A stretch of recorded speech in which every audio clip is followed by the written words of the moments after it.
Okay, in the previous class, we have seen the elements of an embedded system by taking an example of a typical embedded system, right? So we have seen at the core, you will have a microprocessor or microcontroller or a digital signal processor, right? Such things. Then you have sensors and actuators. You also have the software which is written in the memory, right? Then certain other yeah, communication interfaces and other components. Yes. So the processors or controllers, they form the core of an embedded system. Okay, they form the core of an embedded system, and these can be of different types based on the architecture of how they are manufactured or how they are designed. Okay, for that we have certain different types or distinctions between the types of processors or controllers, that is based on instruction set or based on the architecture or based on how things are stored in the memory or stored in the processors or controllers. The first one is based on the instruction set, that is we have RISC and CISC processors or controllers. So we have already studied these things in computer organization and even maybe in your microcontrollers. So what are these? What does RISC stand for? RISC stands for reduced instruction set computing, and CISC stands for complex instruction set computing. As the name itself suggests, RISC is reduced instruction set computing. That means the number of instructions are reduced. So the RISC processors or controllers, they have less number of instructions, reduced number of instructions, or lesser number of instructions, normally in the range of say 30 to 40 instructions. Okay, not more than that. Your ARM microcontrollers, they are an example for RISC machines, RISC processor controllers. There we have, depending on which type of microcontroller or microprocessor you use, which type of ARM processor you use, there are certain reduced or lesser number of instructions. One example you can take, another example you can take is Atmel microcontrollers. Atmel AVR is a name of a microcontroller. Its instruction set has only 32 instructions, very less instructions. Okay, but they can do the task as any other microprocessor or controller, but you need to write more number of instructions for that, more number of instructions, but they have less instructions. The instruction set has lesser number of instructions. So if you want to perform a task, you need to write a larger code. Okay, that will be the drawback. So CISC, it stands for complex instruction set computing. That means the instructions are complex in nature and they have more number of instructions. It is instruction set is complex and instructions, number of instructions are high. The 8051 microcontroller that you studied, it is a CISC architecture or CISC microcontroller. Its instruction set has 255 number of instructions.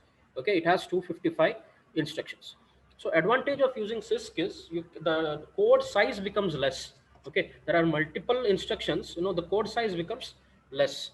Whereas RISC, there are lesser number of instructions in the instruction set, but for a particular task, you need to write more number of instructions. Then we will see the differences. Yeah, RISC, there are lesser number of instructions. CISC, there are greater number or more number of instructions. And in RISC, there is instruction pipelining, and that's why we have increased execution speed. You know what is pipelining? I have explained in the class previously, right? Pipelining means whenever a present instruction is being executed, the next instruction can be fetched. That means pipelining. So with that, you can increase the speed of execution. In RISC, it is by default instruction pipelining is available, but in CISC, generally there will be no instruction pipelining feature. But there are exceptions like 8051, there is instruction pipeline. Okay, then another difference is in RISC there is orthogonal instruction set. What do you mean by orthogonal instruction set? Is any addressing mode can be used for any instruction. That is called orthogonal instruction set. That it allows each instruction to operate on any register and use any addressing mode.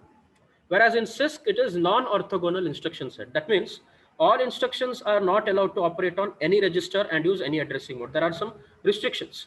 So it is instruction specific.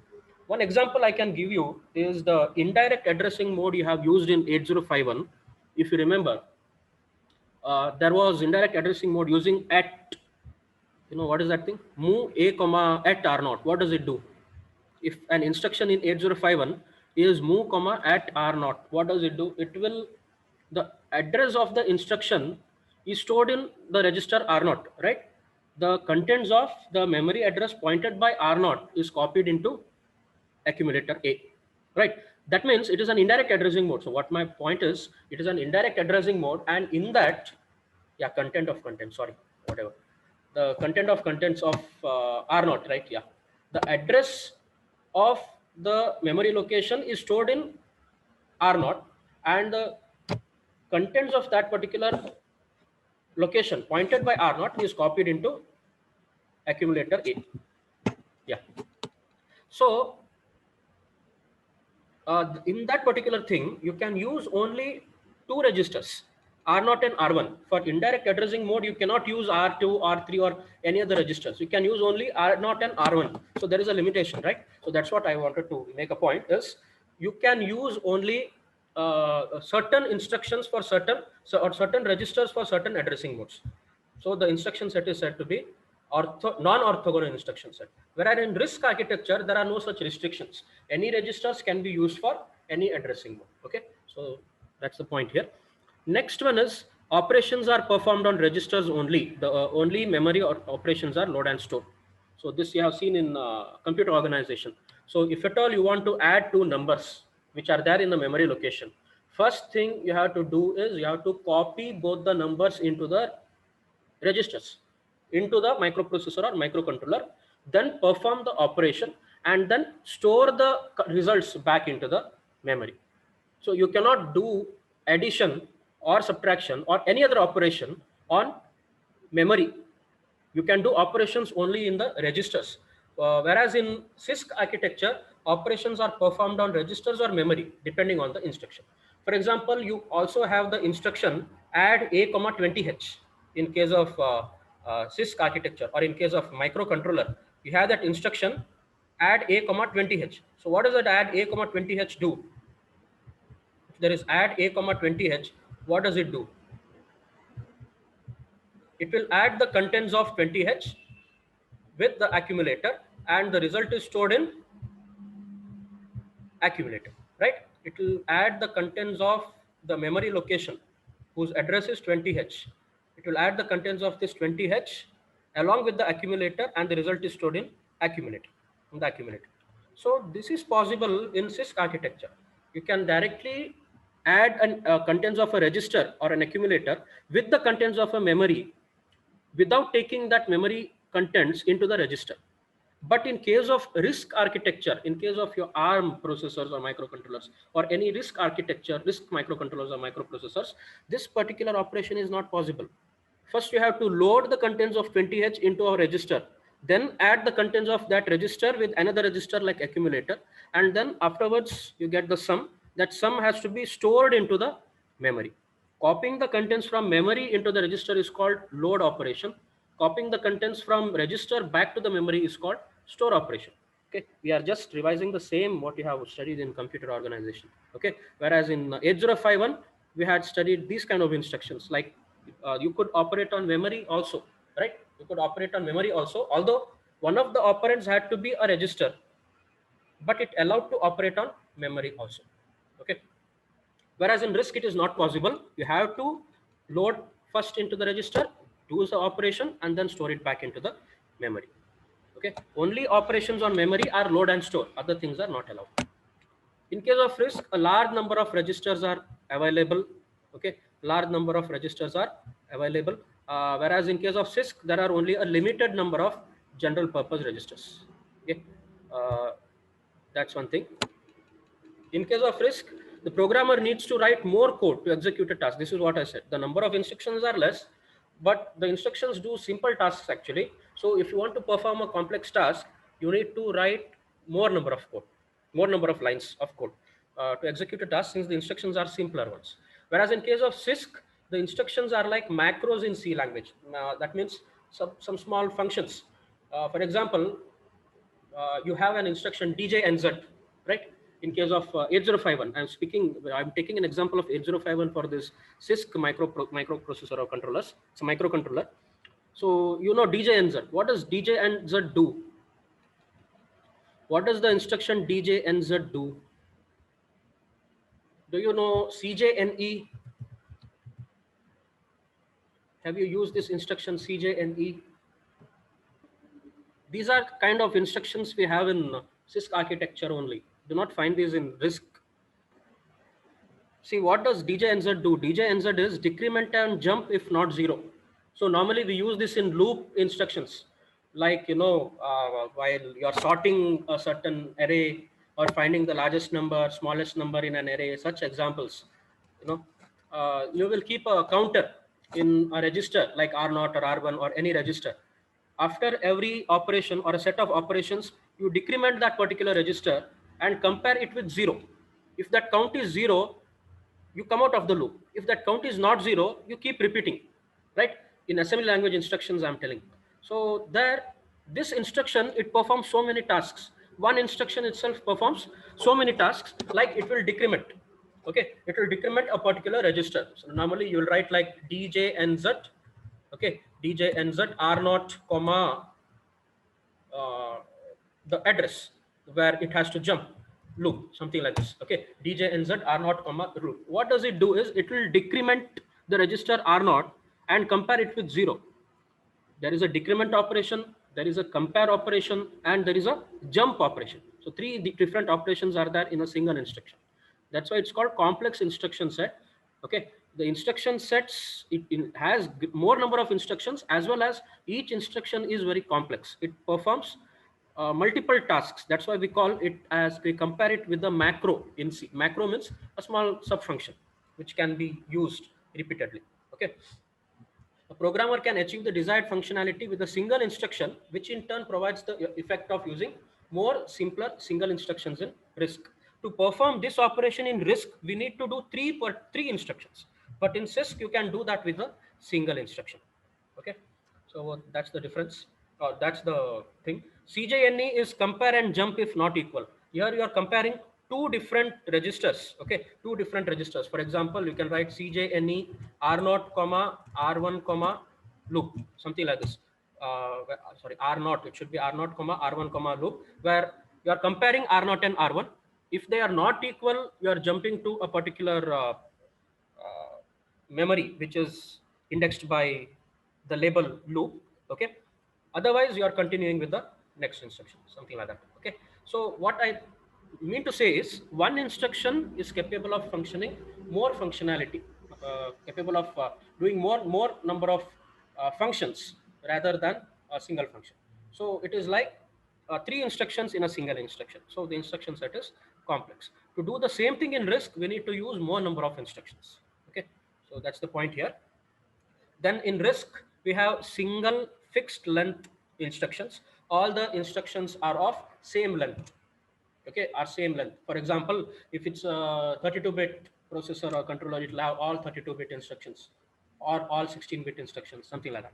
Whereas in case of CISC, there are variable length instructions, because it depends on the complexity of the instruction. If it's a very complex instruction, it will have more number of bytes.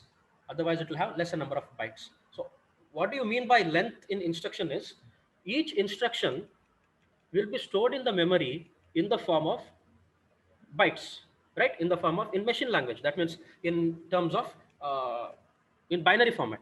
So different length instruction means some instruction may take only 8 bits, some instruction may take 16 bits, some instruction may take 32 bits. So depending on the complexity of the instruction, the length of the instruction will vary.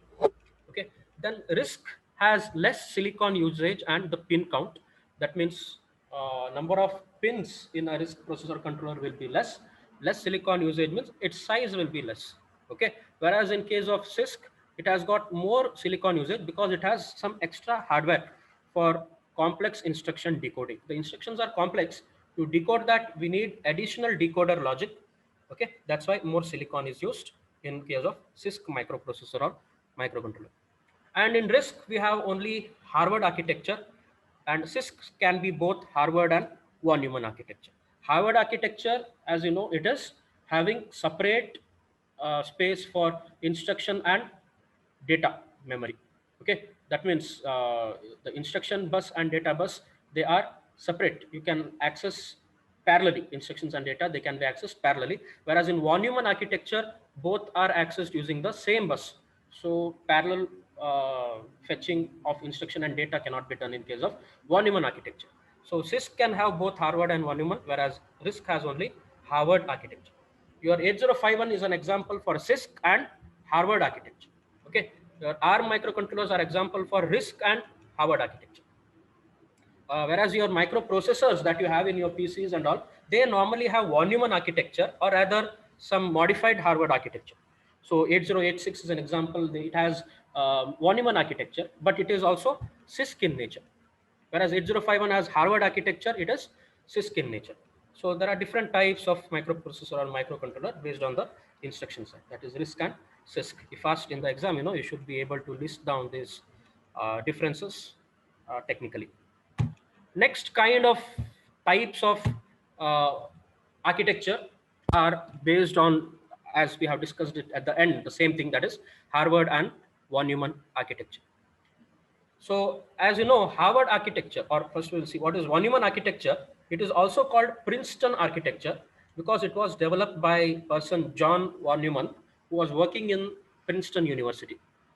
Okay, so here they have a single common bus for fetching both instructions and data. So you cannot fetch both instructions and data simultaneously. If you want to perform a particular operation, first you have to fetch the instruction, then you have to fetch the data required by the instruction, right? So it cannot happen simultaneously. So because they share a single common bus for both of them.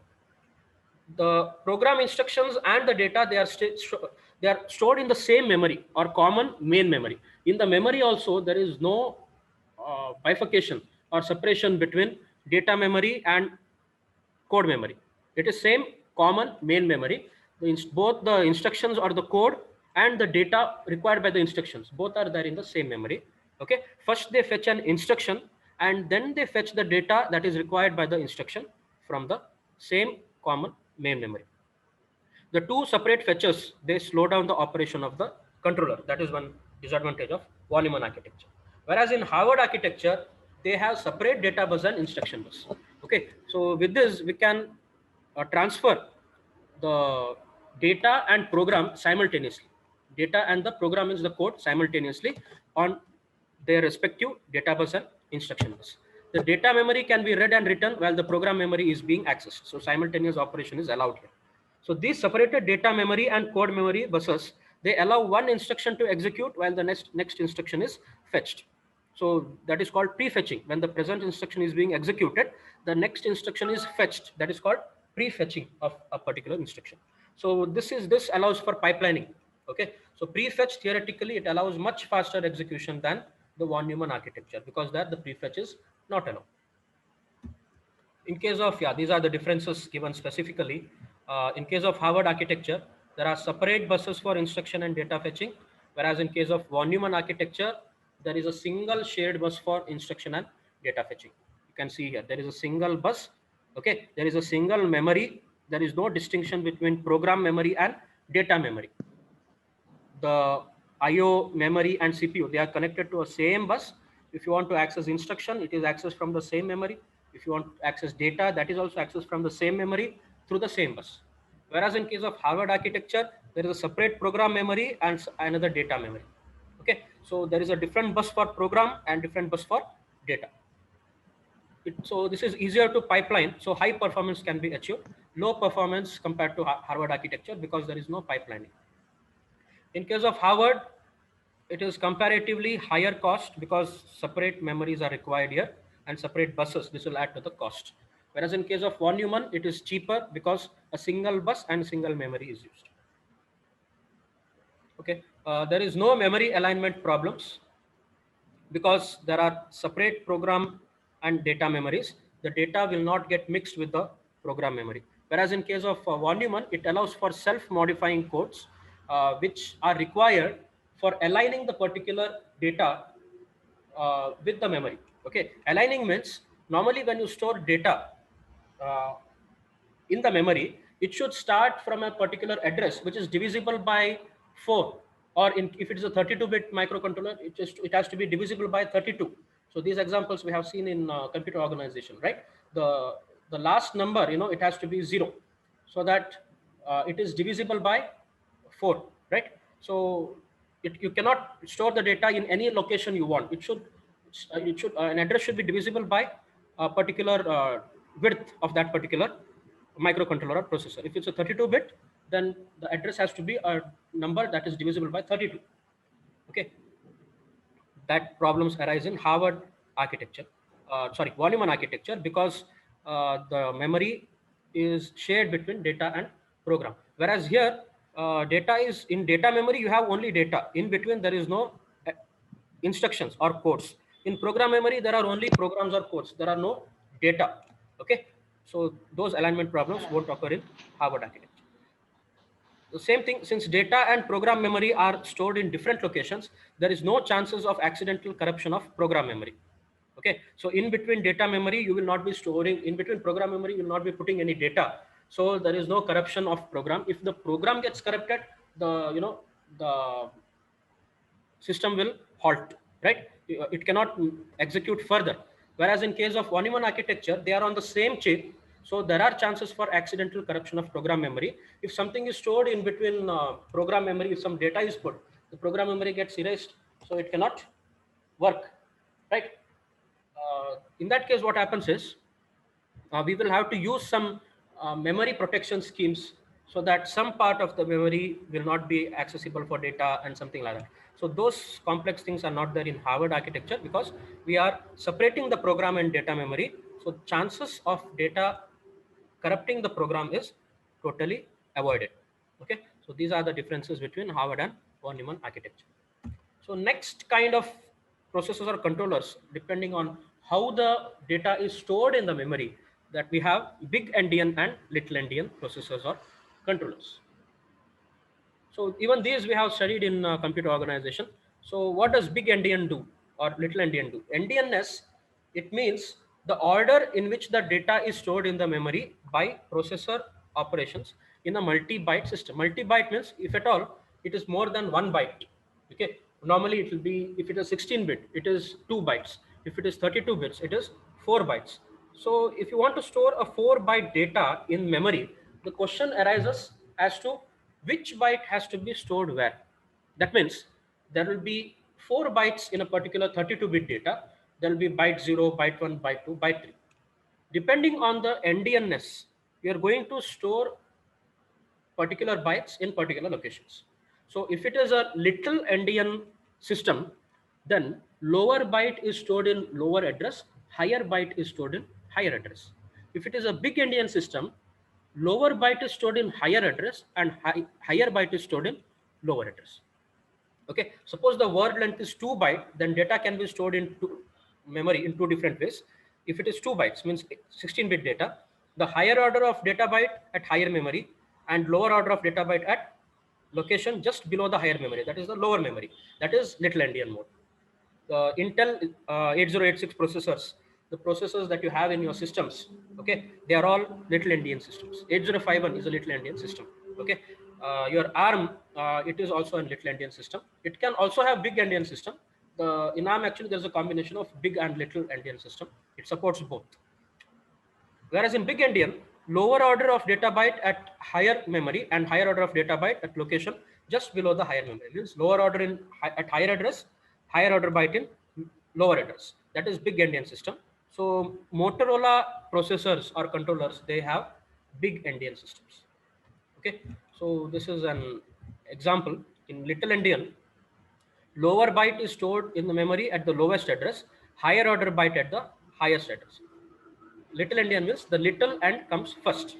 So if the address, if the data is like this, byte 0, byte 1, byte 2, byte 3. In little endian mode, byte 0 is stored at the lowest address. Suppose this is the base address or the lowest address, that is 20,000 H. In 20,000, byte 0 is stored. In 20,001, byte 1 is stored. In 20,002, byte 2 is stored. In 20,003, byte 3 is stored. This way, lower order at lower address, higher order byte at higher address. Whereas in big endian mode, the same data, if you want to store it, the lower byte will be stored in the higher address. Byte 0 is stored in 20,003, byte 1 is stored in 20,002, byte 2 is stored in 20,001, and byte 3 is stored in 20,000. So higher order byte is stored in the lowest memory address and lower order byte in the highest address. So the big end comes first. That's why we call it big endian system. Okay. So the same thing, if you can take an example of a number, this is a 4-byte long integer. So a 4-byte number, this is a 16 digits, sorry, a 32-bit number. 4 byte means 32-bit number. So 4 3 6 7 5 8 2 9, a random number I have taken. So which is the byte 0 here? 29 is the byte 0, right? Which is the byte 1? 58 is byte 1. Which is byte 2? The 67 is byte 2. And which is byte 3? 43 is byte 3. Now, depending on little endian and big endian, they are stored in different ways in these two systems.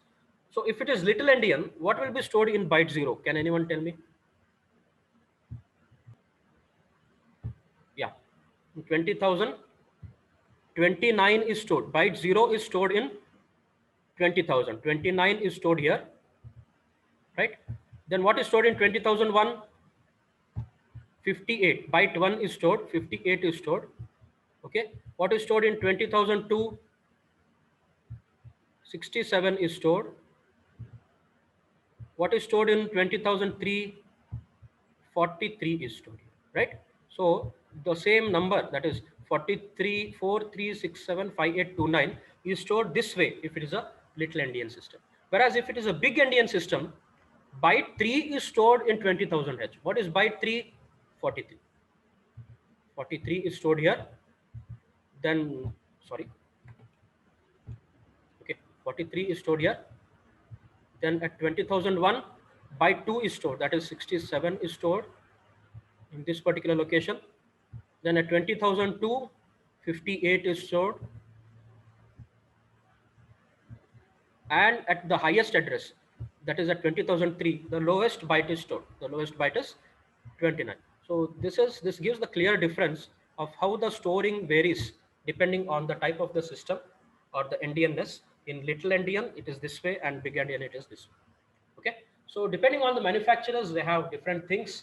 Okay. So what we normally use are our little endian systems, whereas Motorola devices, they have big endian system. Okay. So this is all about the different types that we have studied today: RISC versus CISC, Harvard versus von Neumann, and little endian versus big endian systems. In the next class, we'll have a look at the different types of memory. Okay, types of memory, ROM and RAM, and then we will study each of. There are again different types in RAM and ROM. That's called memory classification. We will have a look at that.